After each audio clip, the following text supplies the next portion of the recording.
Bom, esse é o terceiro vídeo de uma sequência para análise de grelhas.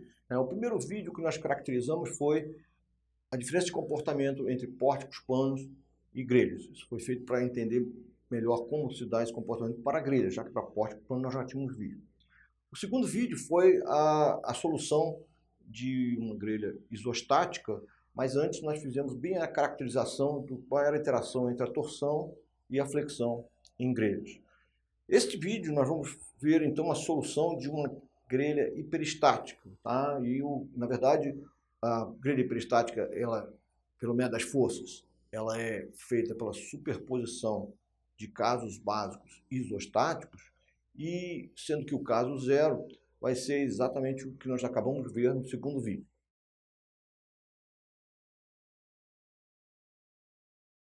Temos aqui dois exemplos de duas grelhas hiperestáticas. Está indicado aqui também o grau de hiperestaticidade de cada um desses modelos. O grau de hiperestaticidade, nós usamos essa letra G. A grelha, nós estamos indicando num plano, aqui não estou desenhando nenhum dos eixos principais, acho que a gente já consegue ver isso em perspectiva.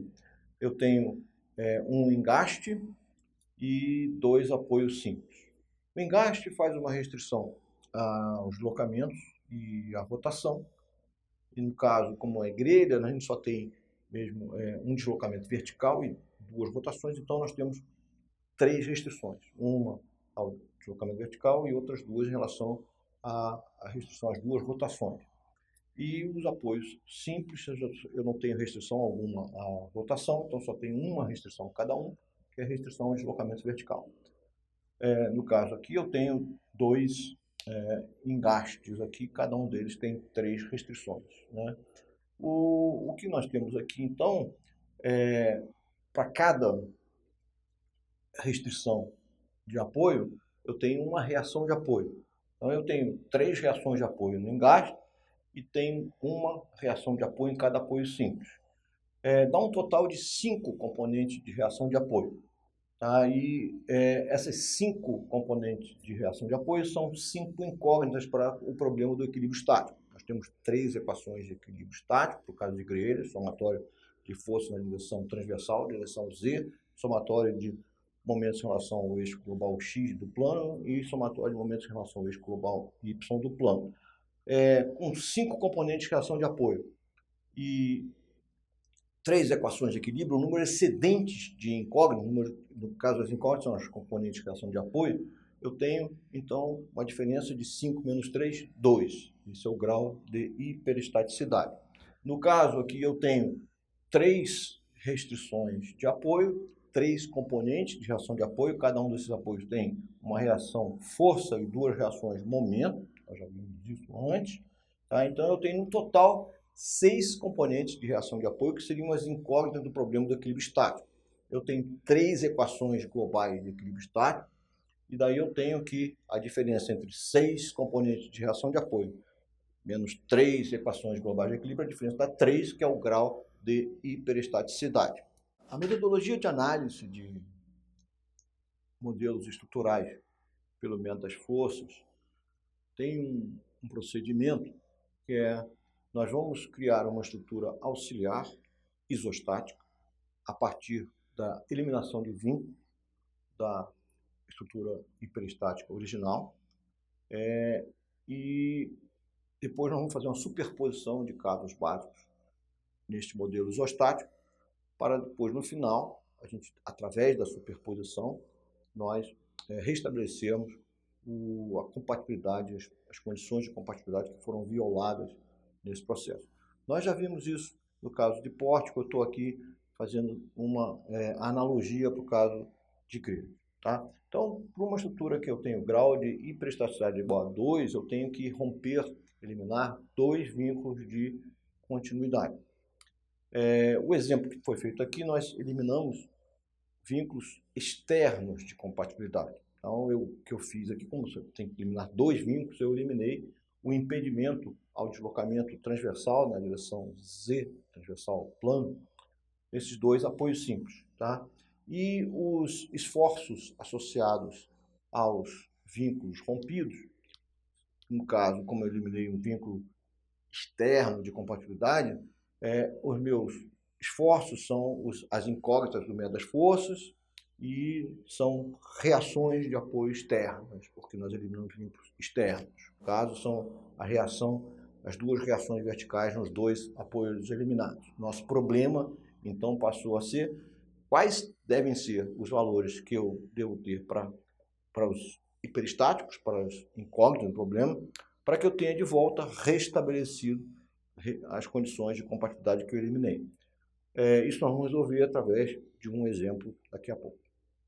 No caso aqui da grelha com grau de hiperestaticidade igual a 3, eu poderia também ter eliminado vínculos externos.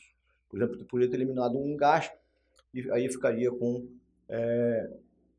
os meus hiperestáticos seriam as reações de apoio nesse engaste eliminado. Mas aqui eu preferi fazer de uma outra maneira, fazendo uma eliminação de vínculos de continuidade interna. No caso, eu vou cortar na seção do meio dessa barra central, por exemplo, ou seja, eu vou perder a continuidade de deslocamento transversal, perder a continuidade de rotação por flexão e perder a continuidade de rotação por torção.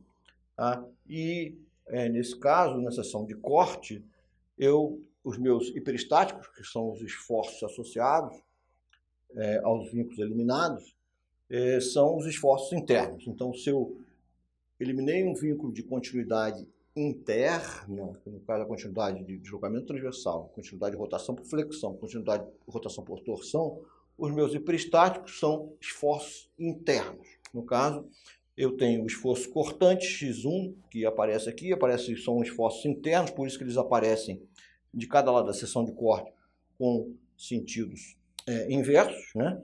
O esforço cortante, eu chamei esse X1 aqui, o cortante de X1, e os outros dois momentos também são os esforços internos de flexão, que é o X2, aparece também com sentidos opostos, aqui, usando aqui a seta dupla para indicar um momento, e que seria o X2 de flexão, que é o momento em torno do eixo local Y da barra, e o X3, que é o momento de torção, que é o momento em torno do eixo da barra, também ação e reação, aqui os esforços têm um sentido oposto. Aqui são exemplos de como nós podemos eliminar vínculos de um modelo hiperestático para chegarmos num modelo isostático, que é o sistema principal.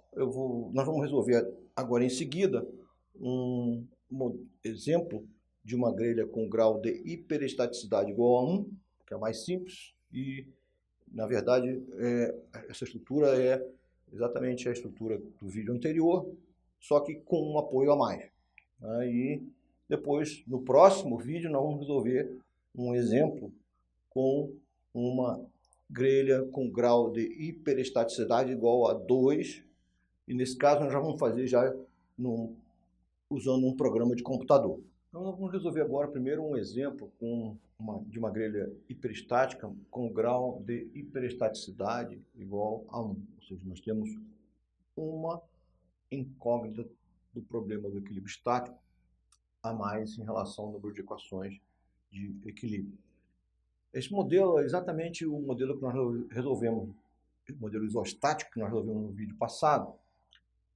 O que eu tenho a mais aqui é uma restrição de apoio, um apoio a mais simples aqui na extremidade livre desse balanço.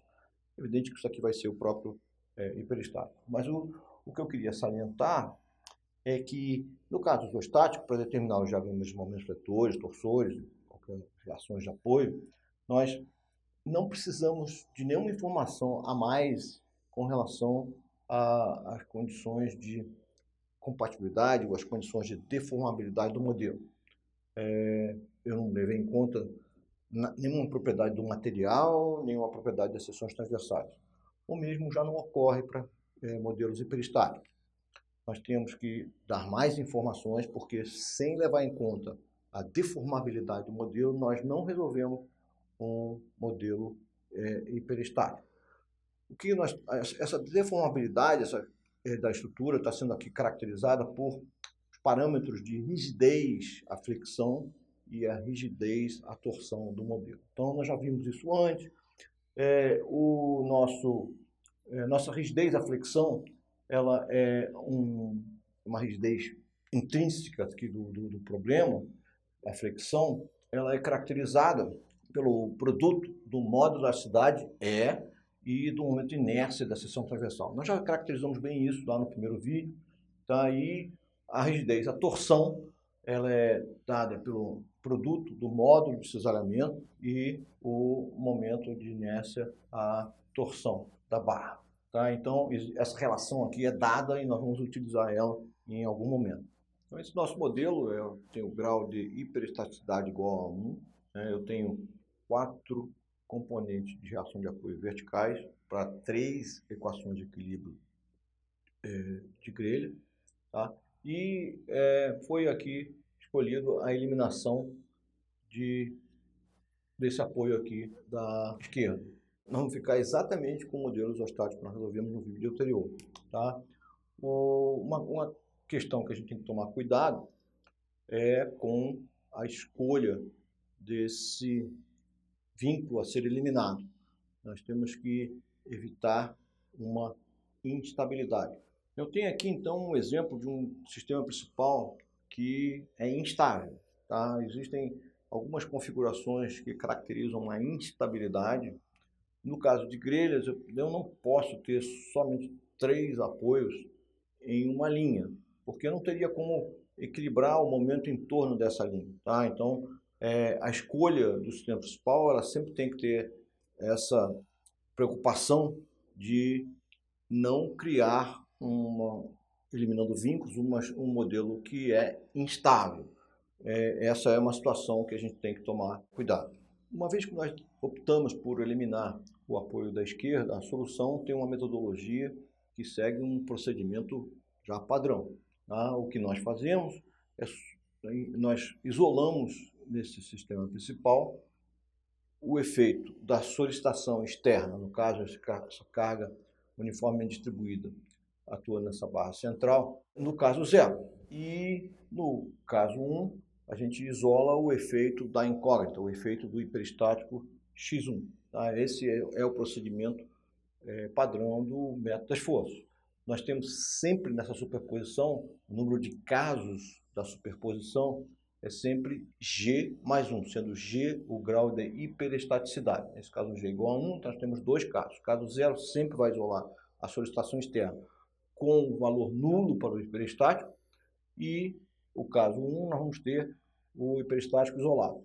Ocorre que o hiperestático é uma incógnita. Então, nós utilizamos esse mecanismo, essa ideia de fazer com que colocar em evidência o valor da incógnita. A gente considera um valor unitário da incógnita e deixamos em evidência aqui a incógnita do lado de fora. E este é o procedimento utilizado pelo método das forças. A partir da superposição dos casos básicos isostáticos, nós vamos restabelecer a condição de compatibilidade que foi eliminada na criação do sistema principal. Isso é o método das forças. Sempre nós vamos superpor os casos básicos, determinando os deslocamentos ou rotações nas direções dos vínculos eliminados e somando isso para restabelecer a condição de compatibilidade. No exemplo aqui, como eu eliminei um vínculo de restrição ao deslocamento vertical, eu vou determinar em cada caso o deslocamento vertical na direção do vínculo rompido. Eu tenho aqui, no caso 0, tem um nome, esse deslocamento na direção do vínculo rompido, isso se chama termo de carga. Nós já vimos isso para a porta, né? E isso é um deslocamento saindo do plano, deslocamento transversal na direção Z. Que notação, a gente simboliza um deslocamento por uma setinha com um tracinho na base. E o termo de carga, ele tem 2 índices, o índice I. O índice I é 1, porque é na direção do hiperestático X1, e o segundo índice 0, é o índice do caso. Então, nós já vimos isso também lá para pórtico plano. O deslocamento na direção do vínculo eliminado, no caso 1, é o chamado coeficiente de flexibilidade, é o delta 1 nesse caso, porque é a direção de x1 provocado por x1 igual a 1, no caso 1. Por definição, o coeficiente de flexibilidade é provocado pelo valor unitário do hiperestático. Tá? Então, nós vamos... A unidade aqui desses deslocamentos é a unidade de distância, unidade de deslocamento, pode ser metro, milímetro. E aqui a unidade isso é a unidade do termo de carga. E a unidade do coeficiente de flexibilidade é também metro, só que como ele vai multiplicar aqui na equação de compatibilidade o hiperestático x1, é metro dividido pela unidade do hiperestático, no caso uma força, vai ser, por exemplo, quilonewton. Tá? E o que nós fazemos é, queremos ter de volta a condição que foi eliminada de que o deslocamento vertical, transversal ao plano, z, na direção z, nesse ponto aqui do apoio da esquerda, é zero. A gente quer restabelecer essa condição de que ali tem um apoio. Né? E então, o que a gente faz é soma, né, esses deslocamentos nos dois casos. O deslocamento no caso 0, nesse ponto do apoio eliminado, é o delta 1, 0. E o deslocamento no caso 1 é o produto do coeficiente de flexibilidade 1 vezes x1. Isso dá, então, uma equação de compatibilidade em que nos possibilita a determinação do hiperestático, que vai ser tal, que qual é o valor da reação de apoio que faz com que eu tenha de volta restabelecida a compatibilidade. Seguindo a metodologia de análise do método das forças, o que nós fazemos, então, é uma superposição de casos básicos, sendo que o caso 0 é a solicitação externa isolada no sistema principal. O sistema principal é obtido a partir da eliminação do apoio da esquerda da estrutura hiperestática original. É uma estrutura isostática. De fato, nós já fizemos esse diagrama no vídeo anterior e eu estou simplesmente replicando aqui os valores, tá? Mas eu vou ainda relembrar aqui como é que nós fizemos o traçado desse diagrama e os detalhes podem ser vistos no vídeo anterior. Primeiro nós calculamos as reações de apoio, tá? E esse cálculo foi feito utilizando as 3 equações de equilíbrio para grelhas. Então, somatório dos momentos em relação a 2 eixos do plano e somatório das forças na direção transversal ao plano, direção Z.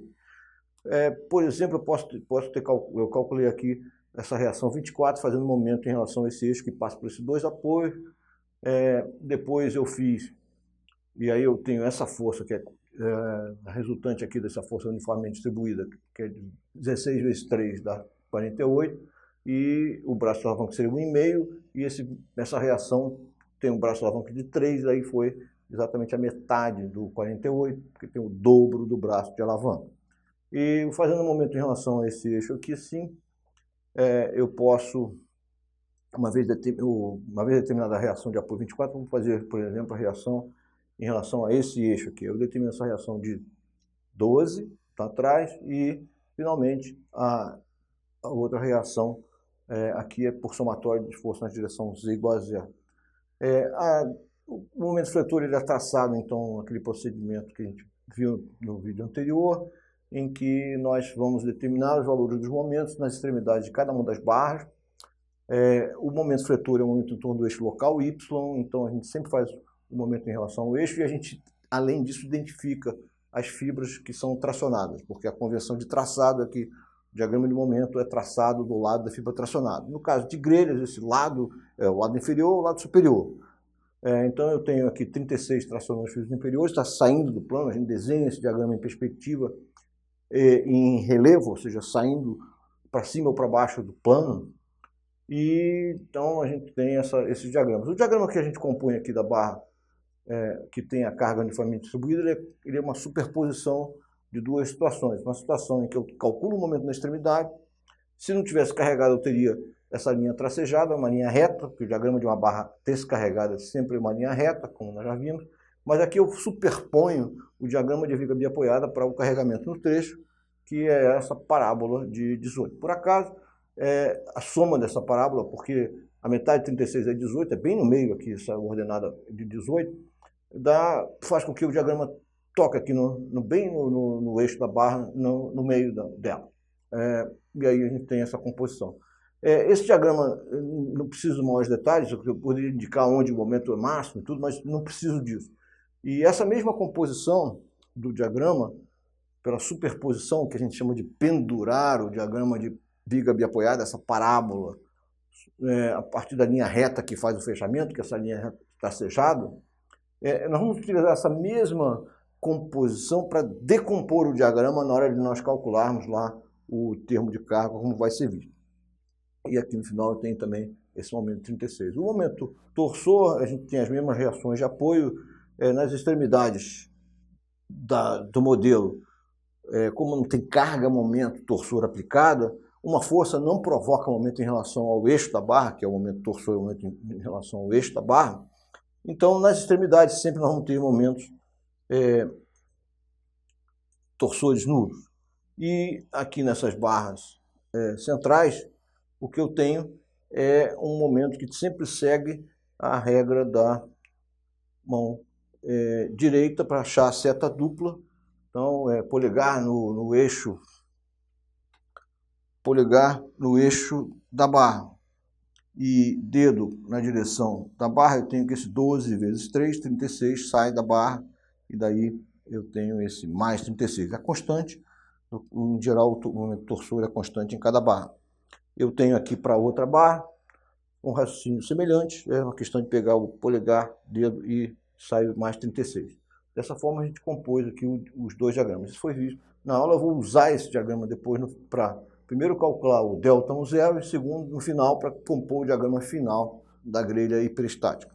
De acordo com a metodologia do método das forças, o que nós fazemos agora é isolar o efeito da incógnita, do hiperestático X1. Isso é feito no caso 1, hiperestático X1 isolado no sistema principal. Relembrando então que a gente eliminou esse apoio aqui na extremidade esquerda aqui do modelo, eliminamos o apoio que impedia o deslocamento vertical. Então o hiperestático é a reação vertical neste apoio. Então no caso 1, a gente isola esse efeito, mas como nosso X1 é uma incógnita, nós utilizamos esse procedimento que usar um valor unitário do hiperestático e deixar o valor que a gente quer determinar em evidência. Tá? O que nós temos aqui é o diagrama de momentos fletores, M1, do caso 1, e o diagrama de momentos torsores, T1, do caso 1. Nós precisamos deles para, junto com o diagrama do caso 0, os diagramas do caso 0, determinar o termo de carga. E também nós precisamos desses diagramas para determinar o coeficiente de flexibilidade, que é o deslocamento desse ponto provocado pela carga X1 com valor unitário. O procedimento traçado do diagrama de momentos fletores é semelhante ao que a gente fez antes, só primeiro a gente determina as reações de apoio. Aqui, pela simetria da estrutura, essa reação acabou ficando, desse apoio da frente aqui, acabou ficando com valor 0. E nós temos então uma força 1 aplicada, do outro lado eu tenho uma reação vertical 1, e no apoio central aqui eu tenho uma reação 2 para baixo. Para calcular essas reações, a gente fez o momento em torno de um eixo de uma direção da estrutura. Por exemplo, eu poderia ter feito aqui um momento em torno desse eixo e determinei o valor daquela reação lá de trás. Eu faço então um momento em relação a esse eixo, perpendicular ao primeiro, e determino, uma vez determinada aquela reação, determino que essa reação tem o valor 2. Eu tenho então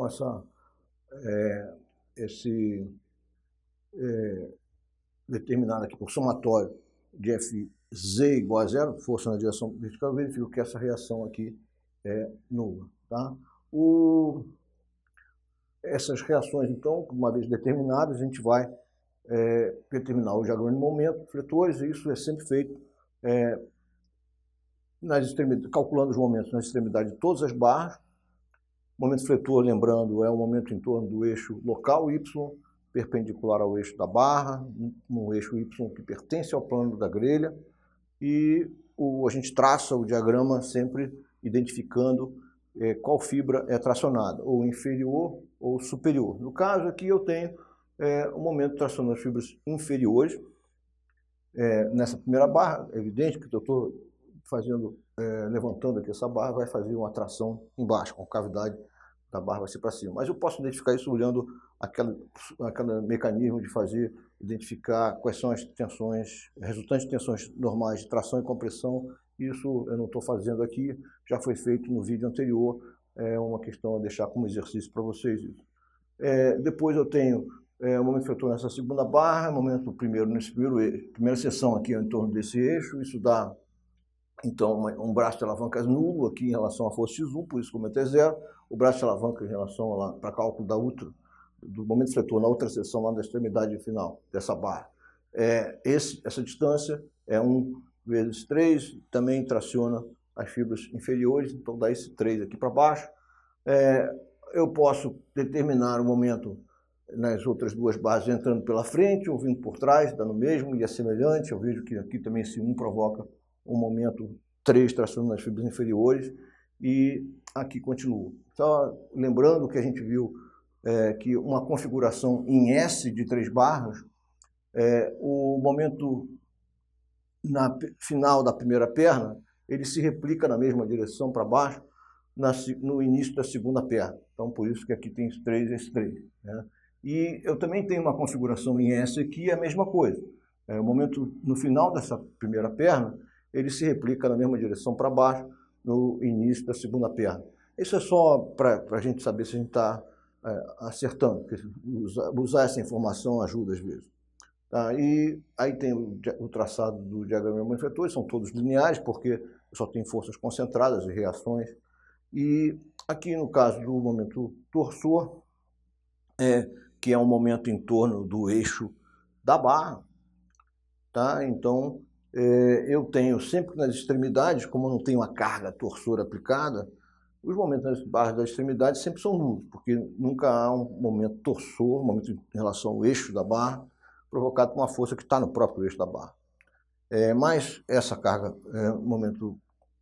essa carga de 1 aqui provoca um torsor na segunda barra. A convenção de sinais é a convenção da seta dupla entrando na barra da negativa. Então, como é que eu identifico isso? Eu boto o polegar na direção do eixo da barra, os dedos na direção da barra, e vejo que a seta dupla, que é na regra da mão direita, na direção do polegar, está entrando na barra. E por isso que é esse menos 3 aqui. 1, 2, 3, 3 negativo.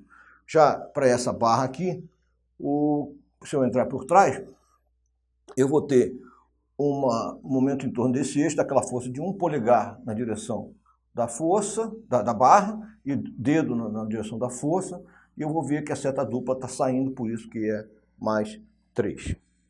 Nós vamos utilizar, então, a expressão do princípio das forças virtuais para determinar o valor do termo de carga. O termo de carga, lembrando, o termo de carga é o deslocamento vertical na direção desse ponto aqui, tá? E a maneira como nós vamos utilizar, calcular, vai ser fazendo pelo princípio das forças virtuais, o sistema real é o caso zero e o sistema virtual é a força unitária na direção do deslocamento que nós queremos calcular. No contexto do momento das forças, sempre o sistema virtual corresponde a um caso 1 ou caso 2, dependendo se tivesse mais um hiperestático, com o hiperestático com valor unitário. Tá? O que nós fazemos é igualar o trabalho virtual externo, o trabalho das forças externas do sistema virtual, com os correspondentes deslocamentos do sistema real. E como a força aqui virtual é unitária, esse trabalho externo, o valor dele é só 1 vezes o delta 0, que é justamente o que nós queremos calcular. Então, pelo princípio das forças virtuais, do lado esquerdo do sinal de igual, o que nós temos sempre é o que nós queremos determinar. Do lado direito, o que nós temos é a energia de deformação virtual interna. Essa energia ela é obtida por uma integral, porque nós vamos somar a energia de deformação de cada elemento infinitesimal. E nós vamos somar as componentes elementares de deformação. No caso, eu tenho uma deformação por flexão, caso de grelha, né? Eu tenho uma deformação por flexão, eu tenho uma deformação por torção. Eu estou aqui desprezando a parcela da energia de deformação por cisalhamento. No primeiro vídeo dessa série, nós vimos as expressões que estão mostradas aqui, que são as expressões das rotações relativas internas. No caso, são as rotações do sistema zero, do sistema real. Então, essa aqui é a rotação dθ zero, é a rotação por flexão, rotação relativa interna do elemento infinitesimal. Ela caracteriza a deformação por flexão real, do sistema real, que é o caso zero. O sistema do polo, nós estamos querendo calcular um deslocamento. E aqui, esse dφ zero é a rotação relativa interna por torção. E o que o princípio das forças virtuais faz para o cálculo da energia de deformação é uma integral do momento fletor virtual, que é esse aqui, vezes a rotação relativa interna por flexão. A gente vai compondo em cada elemento infinitesimal e somando. Isso dá uma integral, porque é tudo, o cálculo é infinitesimal, né? E a energia de deformação por torção vai ser sempre composta pelo momento torsor, que é o que ocorre no caso do sistema virtual, que está dentro aqui do caso 1, com x1 igual a 1, e vezes a rotação relativa interna por torção. Nós já vimos as expressões dessas duas rotações relativas internas, lembrando que o que nós temos no numerador é sempre a solicitação interna, no caso é o momento fletor real, m0, do caso 0, e embaixo nós temos um parâmetro de rigidez, a flexão, que é um produto do módulo de elasticidade do material e um momento de inércia da seção transversal. Esse momento de inércia, lembrando, ele é em torno do eixo local y, no caso de grelhas, tá? E nós já vimos aqui essa expressão anteriormente. No caso da torção, a expressão da rotação relativa interna real, nesse caso, no caso 0, é sempre, no numerador é o momento torsor, porque é a solicitação interna real, e embaixo nós temos, no denominador, a rigidez, a torção, que é o produto do módulo de cisalhamento do material e o parâmetro geométrico da seção transversal, que no caso é o momento de inércia, a torção. A gente falou disso anteriormente. Então, aqui nós temos a expressão geral do princípio das forças virtuais para o cálculo do termo de carga Delton zero, e a substituição desses valores, dessas expressões aqui dentro, vai dar a integral que nós vamos calcular. Substituindo então aquelas expressões das rotações relativas internas, a flexão, e a rotação relativa interna, a torção, na expressão do princípio das forças virtuais, o que nós temos então é que o termo de carga ele é determinado pela soma de duas integrais. Essa aqui representa então a energia de deformação virtual por flexão, e essa aqui representa a energia de deformação virtual por torção. Essa é característica do princípio das forças virtuais, você obter então essa combinação de diagrama. Nós já vimos isso em caso de pórticos, é a mesma coisa. Nós vamos calcular essa integral por um somatório dessa integral em cada barra, porque nós temos barras que são com seção transversal constante, tá? E nós temos tabelas que definem essa integral para cada barra.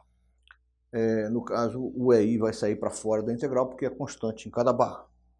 No caso da torção, os diagramas são sempre, na maioria das vezes, são sempre constantes, então essa integral vai se trivializar no somatório da integral em cada barra, e em cada barra sai para fora da integral esse produto T1 e T0, porque é constante, vai ficar a integral de dx, que trivializa no cálculo, que é o comprimento de cada barra. Agora nós vamos calcular o termo de carga, compondo então a energia de deformação por flexão, né, o cálculo da energia de deformação virtual por flexão, a energia de deformação virtual por torção. Esse cálculo é quebrado então pelo somatório daquela integral de energia de deformação por flexão em cada barra. E nós utilizamos uma tabela para esse cálculo. E no caso da torção é mais simples.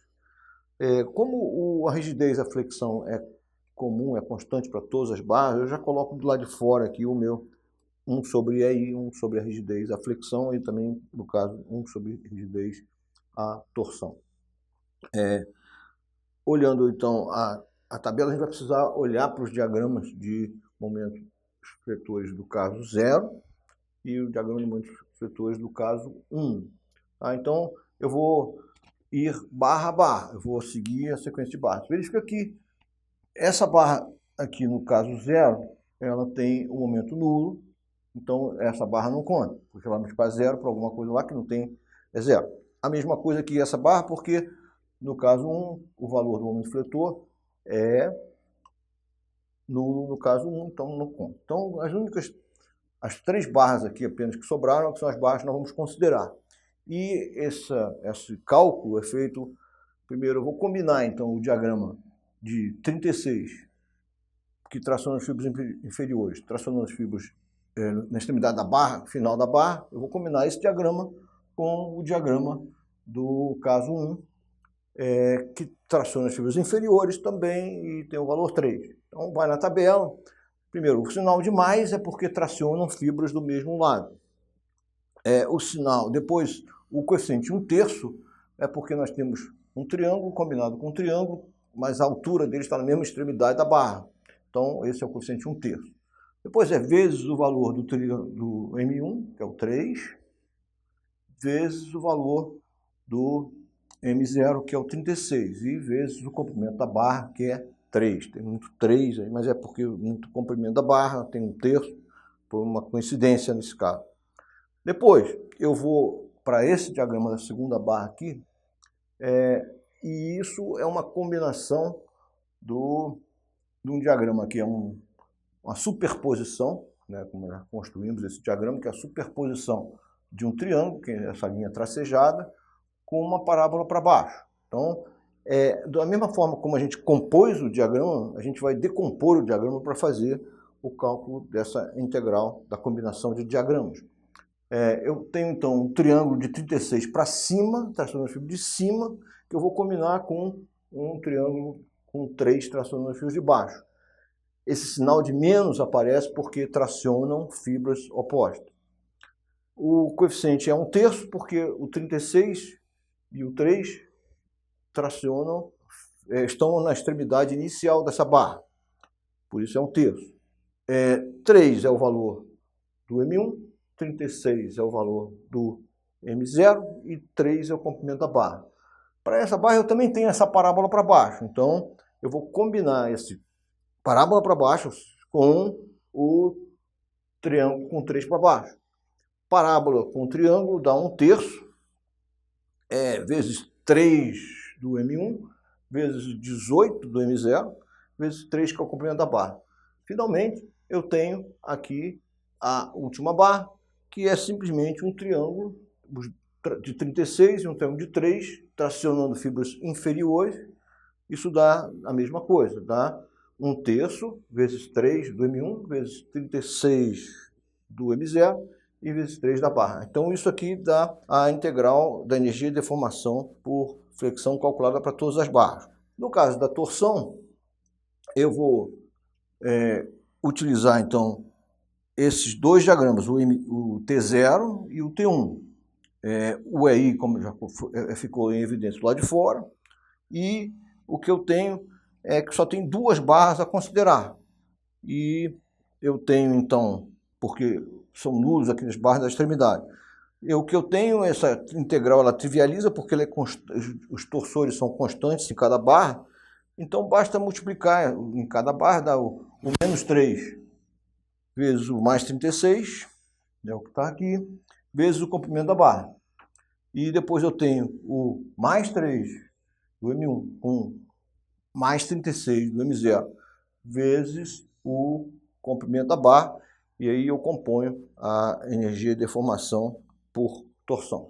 Operando essas contas, nós vamos obter então, o termo de carga vai ser uma componente de flexão que dá esse valor, mais 1,62, deu é o que deu nessa conta, e nós vemos que a parcela da energia de deformação virtual por torção dá zero. Os dois termos eles são iguais, mas têm sinais contrários, dá zero. E assim nós temos o valor do termo de carga. Eu não estou colocando um valor numérico, eu não forneci aqui nesse problema o valor da rigidez da flexão, nem da rigidez da torção, mas nós vamos depois ver que na expressão final a gente consegue determinar, da equação de compatibilidade, a gente consegue determinar o valor do peristático, mesmo com valores literais aqui do EI e do GJT. O que a gente tem é uma relação entre os dois, isso vai aparecer daqui a pouquinho. No cálculo do coeficiente de flexibilidade, o que nós utilizamos também é o princípio das forças virtuais.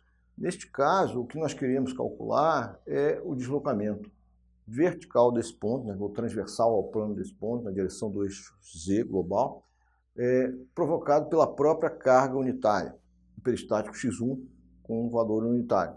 O que nós temos é que o sistema real e o sistema virtual, eles se confundem, são os mesmos. Tá? Então, analogamente ao que a gente fez para a determinação do termo de carga, como o sistema virtual e o sistema real são o mesmo, que o diagrama M1 ele entra aqui ao quadrado, na expressão da energia de deformação virtual da flexão, e o diagrama T1 entra ao quadrado. O que nós temos, então, essa é a expressão do coeficiente de flexibilidade ΔI para o cálculo depois no sistema de equações de compatibilidade que nós já mostramos, vamos mostrar novamente. Lembrando aqui que essa expressão dos diagramas ao quadrado demonstra que o coeficiente de flexibilidade em que o índice I e o índice J são iguais, no caso é 1, 1, então o índice I é 1, o índice J é 1 também, sempre dá um valor positivo, porque é uma integral de uma expressão ao quadrado, que sempre é um valor positivo. Operando então essas integrais, utilizando também aquela tabela de combinação de diagrama de momento para a determinação da energia de deformação virtual por flexão, o que a gente tem é que eu tenho 4 diagramas iguais, porque eu vou combinar ele com ele mesmo, são 4 barras, né, e o comprimento das barras também estão todas iguais. Então o que eu tenho é a combinação de triângulo com ele mesmo, dá um coeficiente de 1/3, sinal de mais porque traciona a fibra de baixo, ou porque traciona a fibra do mesmo lado, 3, que é o valor do diagrama, 3, que é o valor do diagrama, e 3, que é o comprimento da barra. Então 4 vezes isso, vezes 1 sobre a I da energia de deformação por flexão. No caso da torção, é 1 sobre a rigidez a torção, que é o GJT, e combinar esse diagrama constante, menos 3, com ele mesmo, vezes o comprimento da barra. E combinar esse diagrama mais 3, vezes ele mesmo, vezes o comprimento da barra. O resultado que nós obtemos, então, o resultado que está mostrado aqui. Agora eu vou utilizar uma informação que foi fornecida, que é a relação entre os valores dos coeficientes de rigidez à flexão, o EI, e o valor da rigidez à torção. Foi dado então que o valor GJT é igual a 6 vezes o valor de EI.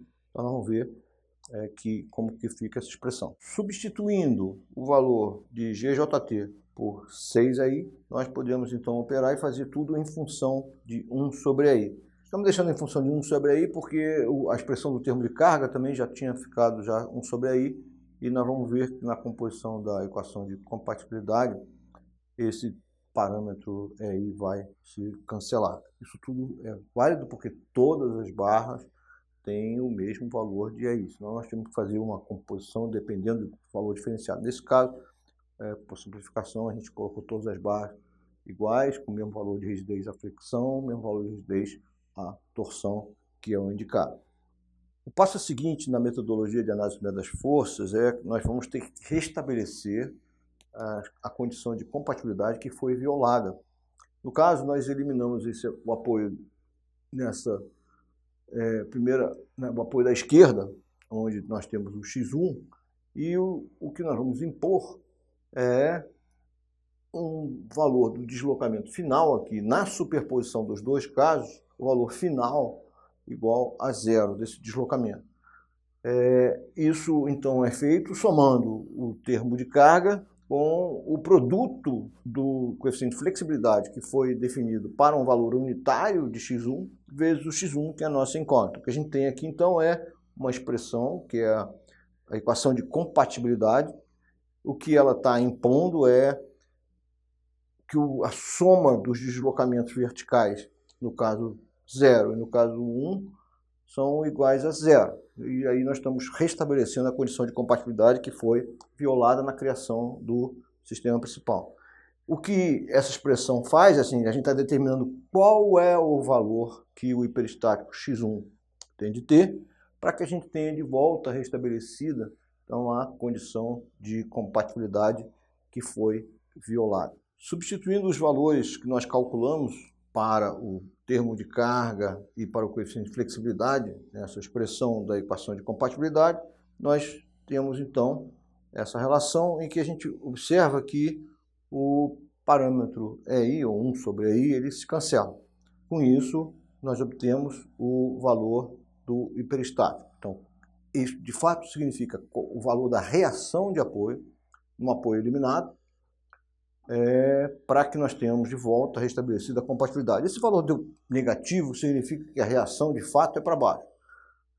E nós vamos usar esse valor para obter os diagramas de momentos fletores finais e de torsores finais, é o que nós vamos fazer agora em seguida. O problema termina quando nós determinamos os diagramas de esforços internos finais da estrutura. Uma vez que a gente já obteve o valor do hiperestático x1, que faz com que o deslocamento na direção do vínculo rompido seja nulo, a gente pode utilizar os diagramas dos casos básicos para fazer uma superposição e obter os momentos fletores finais, por exemplo. Depois vamos fazer a mesma coisa para a torção. A superposição, o diagrama final, M, ele é obtido pela superposição do M0, diagrama de momentos fletores do caso 0, mais o diagrama de momentos fletores do caso 1, só que é multiplicado por x1, sendo que o x1 nós já sabemos o valor, que é menos 3,6. Tá? Então eu vou fazer uma soma, seção por seção, dos valores dos diagramas. Basta a gente fazer nas extremidades das barras. E no caso, nós temos praticamente todas as barras, os diagramas são lineares, com exceção da barra que tem a carga uniformemente distribuída. Então, os valores que a gente obtém são, para essa barra da frente, o diagrama é 0, no caso 1, então só tem a contribuição do caso 0, esse mesmo valor. Já esse valor aqui, 10,8, para cima, ele é obtido pela multiplicação de 3 por 3,6, só que fica para cima porque o 3,6 é negativo. Para as outras barras é uma superposição. 36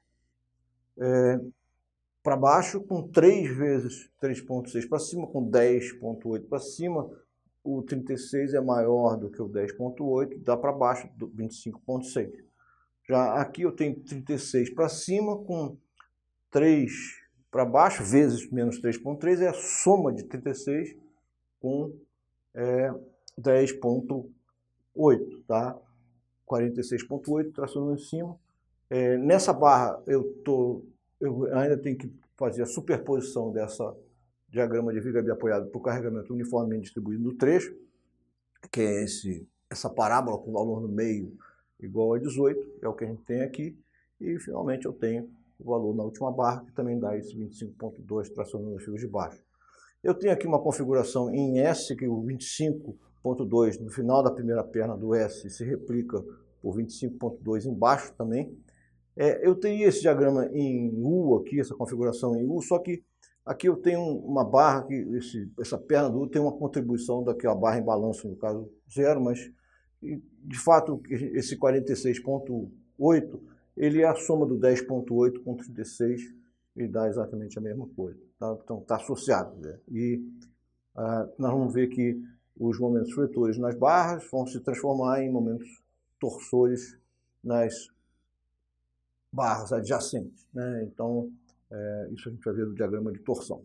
Finalmente, nós vamos obter o diagrama de momentos torsores do modelo hiperestático, que é análogo, feito pela superposição dos diagramas dos casos básicos, utilizando o valor que nós determinamos para o hiperestático x1.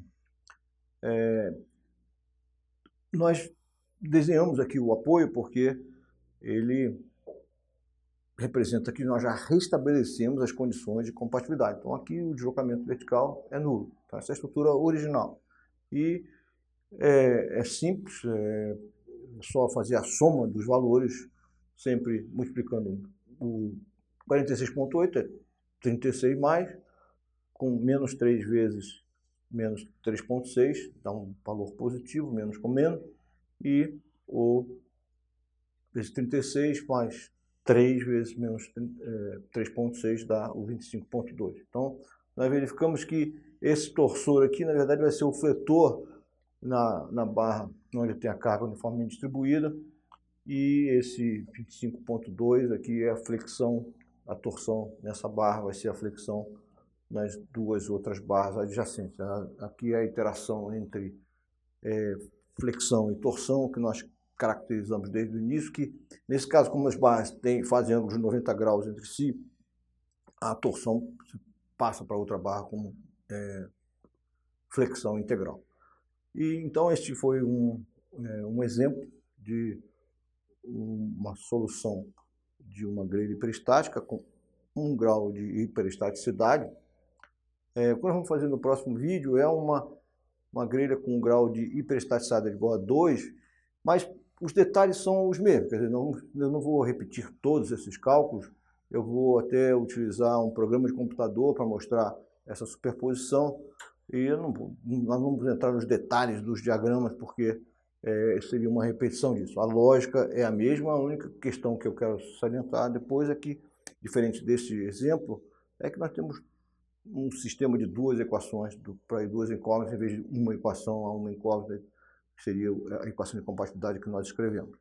Isso, então, fica para o próximo vídeo.